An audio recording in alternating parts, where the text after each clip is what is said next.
ಶುಭೋದಯ, ನಮಸ್ಕಾರ, welcome to Yoyo Kannada. ಬನ್ನೀಗ ನೋಡೋಣ ಹವಾಮಾನದ ವರದಿ.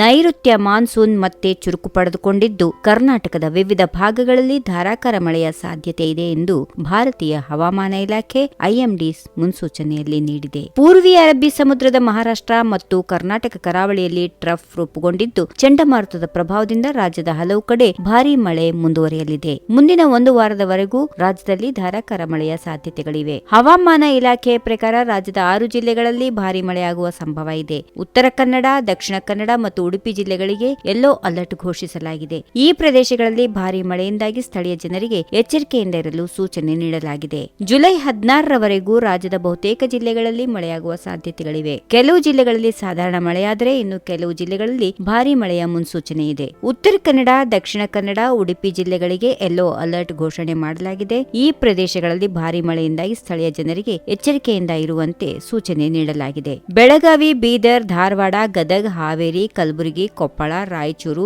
ವಿಜಯಪುರ ಮತ್ತು ಯಾದಗಿರಿ ಜಿಲ್ಲೆಗಳಲ್ಲಿ ಒಣಹವೆಯ ವಾತಾವರಣ ಇದ್ದರೂ ಮಳೆಯಾಗುವ ಸಾಧ್ಯತೆಗಳಿವೆ. ಬೆಂಗಳೂರು ಗ್ರಾಮಾಂತರ, ಬೆಂಗಳೂರು ನಗರ, ಚಾಮರಾಜನಗರ, ಚಿಕ್ಕಬಳ್ಳಾಪುರ, ಚಿಕ್ಕಮಗಳೂರು, ಚಿತ್ರದುರ್ಗ, ದಾವಣಗೆರೆ, ಹಾಸನ, ಕೊಡಗು, ಕೋಲಾರ, ಮಂಡ್ಯ, ಮೈಸೂರು, ರಾಮನಗರ, ಶಿವಮೊಗ್ಗ, ತುಮಕೂರು ಮತ್ತು ವಿಜಯನಗರ ಜಿಲ್ಲೆಗಳಲ್ಲಿ ಮಳೆಯಾಗುವ ಸಾಧ್ಯತೆಗಳಿವೆ. ಈ ಜಿಲ್ಲೆಗಳಲ್ಲಿ ಮೋಡ ಕವಿದ ವಾತಾವರಣದೊಂದಿಗೆ ಸಾಧಾರಣ ಮಳೆಯಾಗಲಿದೆ.